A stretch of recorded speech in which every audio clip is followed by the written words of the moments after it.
Aujourd'hui, parlons de philosophie, des dissertations philosophiques et précisément de la conclusion de la dissertation philosophique.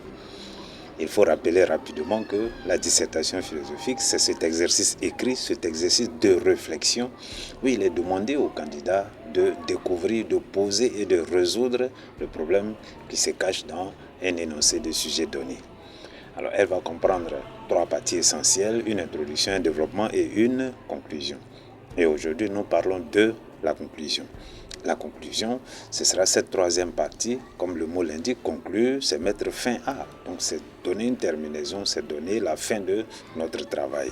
Alors, conclure va consister donc à donner le point de vue en réalité du débat que nous avons fait. Donc la conclusion va consister à donner son point de vue personnel au débat que nous avons mené dans le développement, en thèse et antithèse.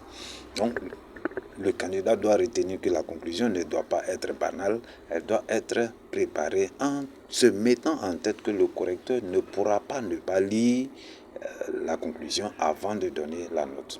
Par conséquent, il faut préparer la conclusion comme on a préparé le développement, comme on a préparé l'introduction. Et la préparation de la conclusion va comprendre essentiellement 2 éléments.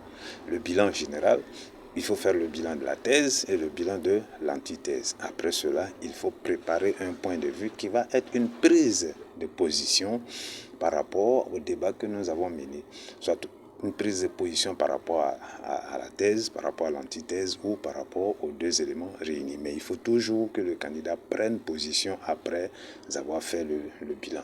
Alors ces 2 éléments rédigés au brouillon, on peut maintenant passer à la phase de la rédaction définitive de notre conclusion. Et il va s'agir d'unifier ces 2 éléments, le bilan d'abord et ensuite on ajoute le point de vue personnel.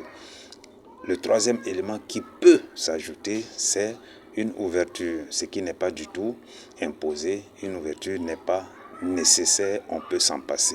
On va retenir donc que la conclusion va consister à faire le bilan du travail que nous avons mené dans le développement et donner le point de vue définitif du candidat vis-à-vis du débat qu'il a mené.